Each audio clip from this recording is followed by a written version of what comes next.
И, в общем, я пошел в лес, и у меня такая была фишка, типа, в чем смысл жизни, в чем смысл жизни. Я что-то ходил там, бродил, с кем-то общался, ну, типа, какие-то знакомые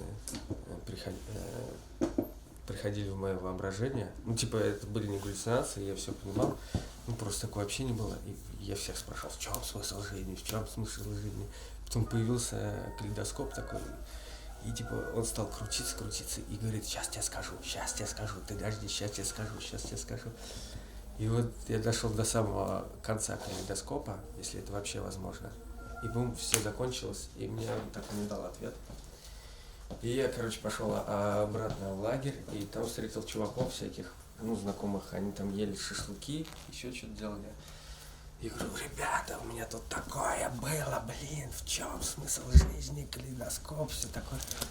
И Тёма такой жарил шашлыки, он говорит, блин, чувак, чё ты нам говоришь? Мы сюда приехали отдохнуть, познакомиться с девчонками, сядь там, посиди, попей сок.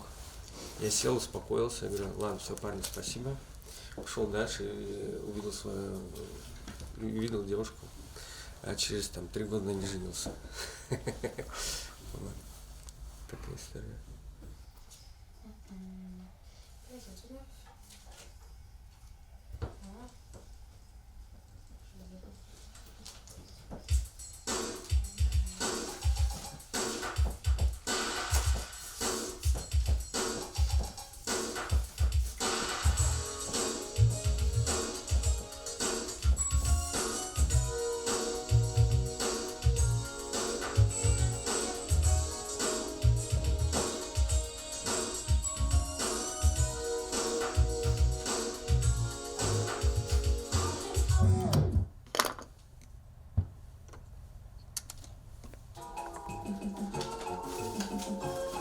Я заказал на Амазоне до просто того, как еще надпись написал.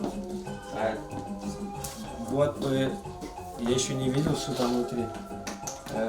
Магазин Дик попал в эту книгу, где рассказывается про 80 музыкальных магазинов по всему миру.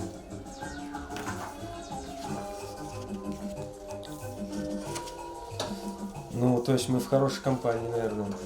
Надо посмотреть, что тут еще. Варшава, Токио, Азия. Слушай, да, наверное, автор не просто так нам написал. Что тут это значит? Ну, прикольное оформлено. Пластинки на стене в диагонали висят.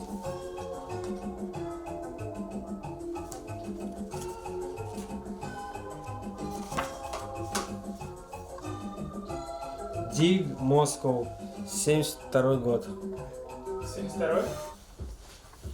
Вот, смотрите, что еще важно. Мало кто так додумывается. Мы пишемся D, I, G, и D и G большие, а I маленькая. Так у нас... Где у нас так написано? Ну, обычно мы так пишем, а больше обычно никто так не пишет. Молодцы.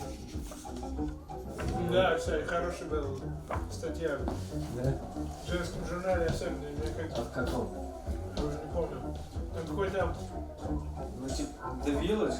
Не-не-не-не. Очень мне понравилось. Что домашний очаг решил за это закинуть нас в список. 48 фунтов за 5 книг.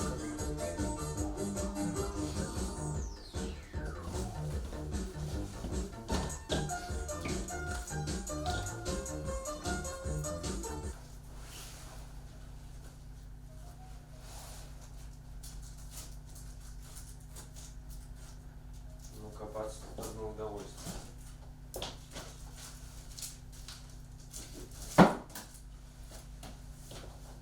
Дэвид Поверанс. Ну, класс.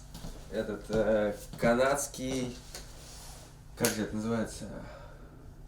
Канадский костюм, нет. Канадский фрак. Нет, как же это называется? Блин, как же это называется? Канадский... Что одевают на приемах? Фрак? Нет, не фрак. Фрак это же пиджак. Короче, не знаю. Но очень выглядит парень классно.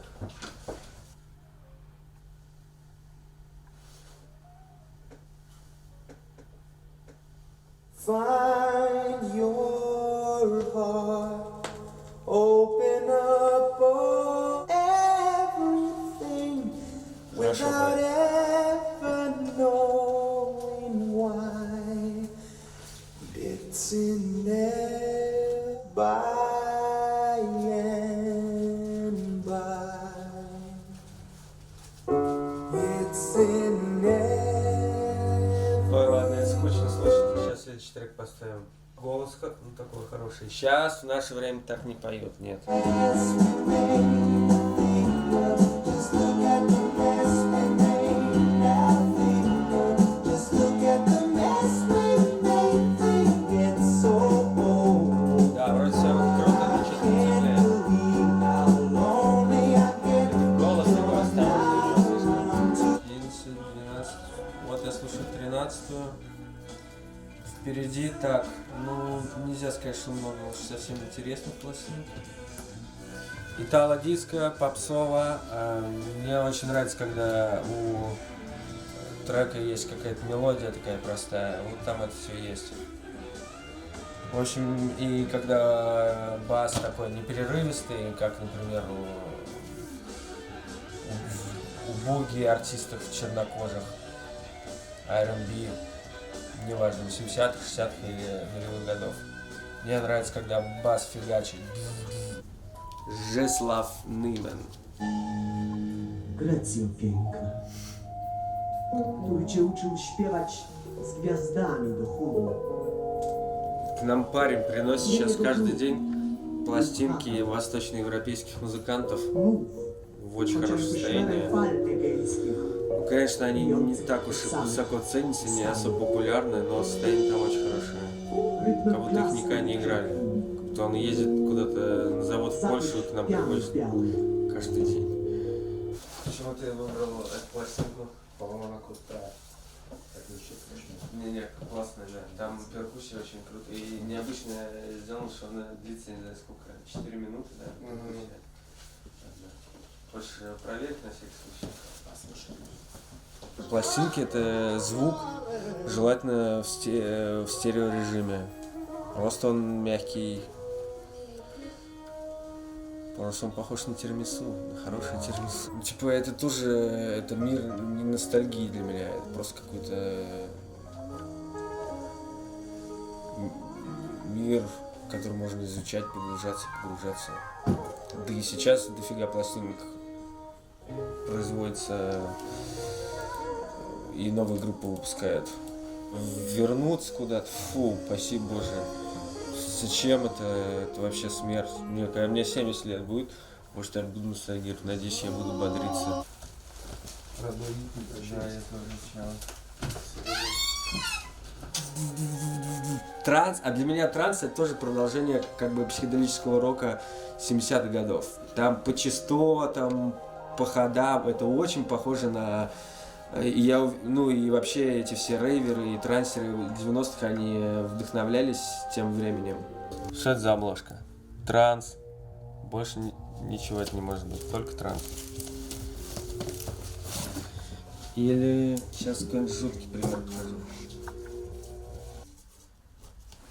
Жуткий пример. Блин, не найду я сейчас жуткий пример. В общем, бывает, что обложка жуткая, и ты понимаешь, что музыка там тоже жуткая, и слушать ее не надо. Как правило, это в какой-нибудь техно и хаос-музыке приделали голые сиськи, и больше ни на что не рассчитывают. Все обложки вот в этом разделе, поп 70-х годов, они все офигенные. Но по музыке, ну вот сейчас мы парни слушали, ну так все. Только в рэпе сейчас происходит новая музыка. Там эти самые хардкор, рэп. Ну блин, нафиг мне этот рэп. Ну в электронике. Ну электроника тоже все черпает с прошлого. Я не знаю, а какая еще современная музыка? Больше нет современной музыки. Ну, офигенная же обложка. Ну, по музыке...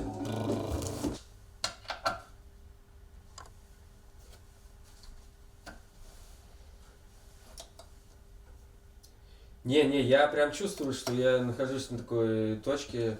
Понятно, что это что-то мне новое я сейчас буду открывать в музыке для себя, или может что-то делать новое в музыке. Но понятно, что это не будет что-то кардинально новым. Да и как вообще сейчас в музыке может что-то кардинально новым случиться? Киевстомперс, Подобный Раутфит. Я даже играл в группе Дзержинский Битс. Да, блин, их куча, десятки. Были группы, которые существовали 2 недели. Первая группа моя называлась группа Диагноз. Нам было 14 лет. Типа там был припев такой: в этой системе нет ничего, здесь только грязь превыше всего. Но в моей музыке важен прикол. Или какой-то подтекст. Не обязательно должен быть смешной прикол, подтекст, да, важен. И я музыку так сочиняю, просто мне в голову, как правило, это одновременно приходит какая-то мелодия и какое-то цепляющее словосочетание слов. Вот, я его пропеваю, быстро на диктофон записываю. И сейчас я пришел к тому, что вообще куплеты не нужны. А если есть куплеты, то все должно быть максимально коротко. У меня есть песня из 3 слов. Снегович. Я на разный манер произношу это слово. Пупас! Но это я услышал в Греции. Так бабули разговаривали с внучками своими. Они говорят: Пупас!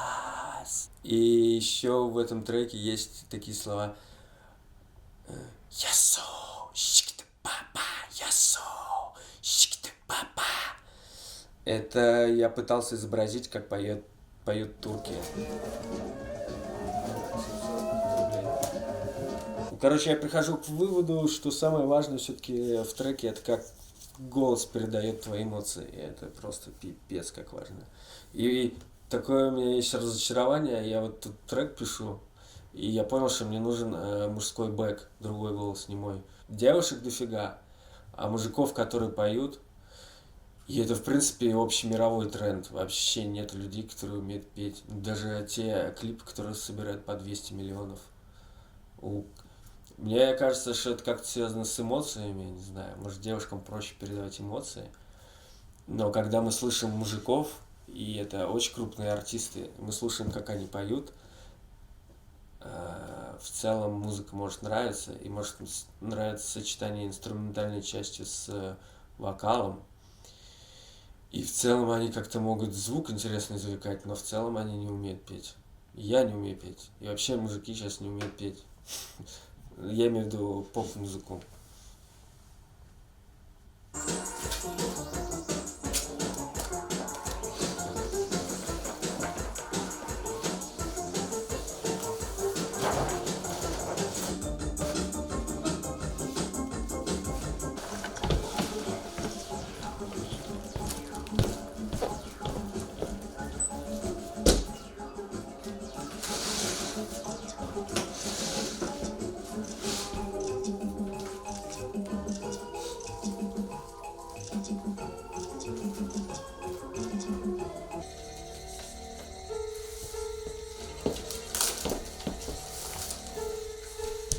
Ну завтра опять тепло будет, так что. Ты шины поменял? Нет, Да, рано еще. шины. Колеса. Ты чё? Че? Как мамаша говорит. Резину поменял, резину. Резину. Шины. Резины можно назвать что угодно. Нет. Можно сейчас сказать, переобулся. Мужики говорят, резина. Всё. Мамаша. Что у вас там?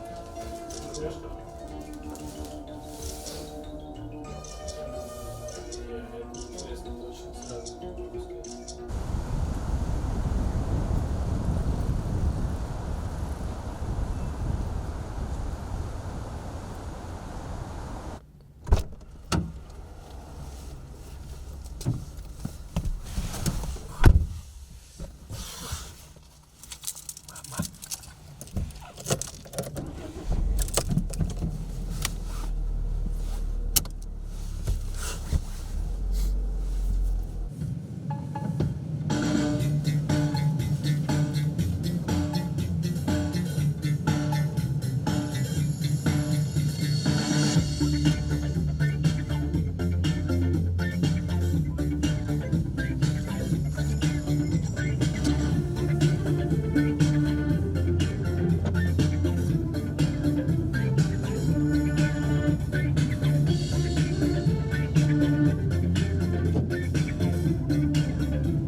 Снегович, Снегович,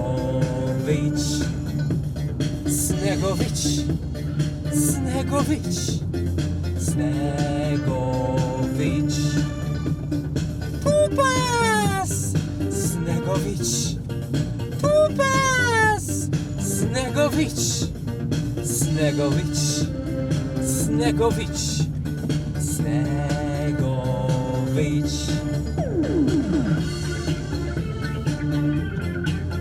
Концерт — это естественное мое состояние. Наверное, у меня два естественных состояния: секс и концерт. Я думаю, если я когда-нибудь во время исполнения песни заплачу, ну, во время грустной песни или так какой-то, я пойму, что бум, я вышел на следующий уровень. Я мог бы просто сидеть дома записывать, но мне очень нравится общаться с публикой. Даже мне не нравится общаться с ней, мне нравится просто что-то говорить, чтобы меня слушали. На тебе и на мне щупальца, щупальца, щупальца.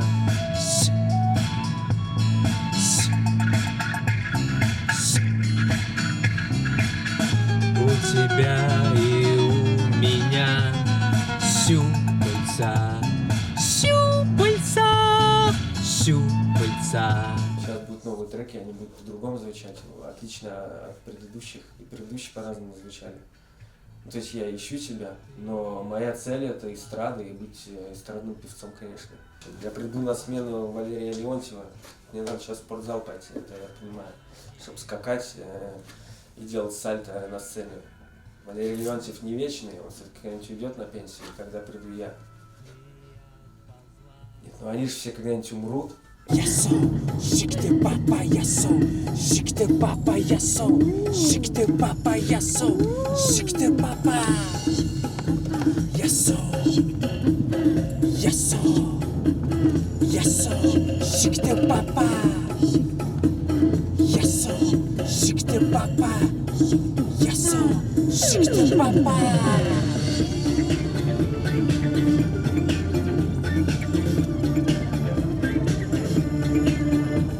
Снегович, Снегович, Снегович, Снегович,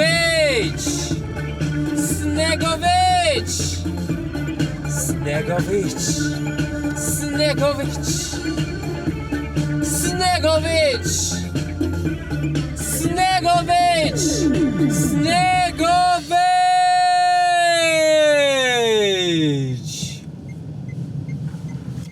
Класс. Я думаю, блин, наверное, мне нужно скрывать это от работодателей, как я провожу время. И я зашел на Яндекс.Новости, и первое слово, которое прочитал, что-то такое, какой-то там президент чиноват, то ли Тайваня, то ли, скорее всего, Таиланда он президент. Я даже не знаю, чем он президент. Я подумал, по-русски чиноват звучит просто офигенно. И поменялся ВКонтакте, и Петр Чиноватов вместо реальной своей фамилии.